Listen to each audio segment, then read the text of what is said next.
Well, now, right off the bat, one of the first chapters in the book, you titled The Wrong Ladder. Hmm. And this quote caught my attention. You wrote that God frequently picks people we would consider the least qualified. He sometimes has one in an unglamorous position for years, and sometimes he catapults somebody immediately to the top. Sometimes God will keep his hand selected individual in a prominent leadership position until death. And sometimes he will remove that person to a place of obscurity after only a short time. God's ladder, and this sentence caught me, God's ladder of success is nothing like ours.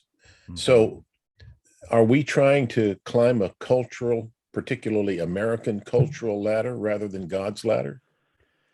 I believe many people sadly are, and that's why they feel frustrated because if we're climbing our ladder, then that's what we're saying to God is, here's my ladder, and I want you to make me successful on this ladder. Instead of saying, God, what is success in your eyes? That first sentence that you read was very autobiographical for me. God frequently picks people that we wouldn't think are qualified.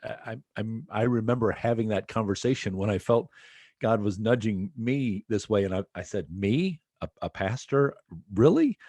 But I love the biblical example of Philip that we see him for just a short time in the book of Acts.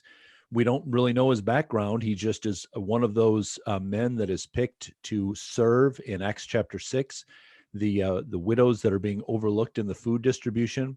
We see him leading a phenomenal revival in Samaria. God just catapults him to that position where people are being saved and demons cast out and healed. And then God takes him out into the wilderness to be an evangelist to just one. Now, right there alone, in our kind of Western world, we'd say, well, that was a lack of success. You went from a huge church to just talking to one person. And then it gets even, quote unquote, worse in our Western world. Philip just disappears from the scene. We literally, God takes him away, and we just get one passing mention of him later on in the book where he is there with his daughters and still faithfully serving God.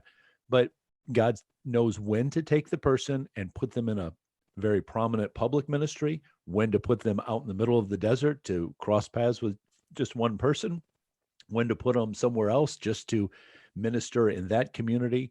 It's not about us setting up the ladder of success and saying, here's what I have to do to reach the top. It's about being dependent on where he wants to place us.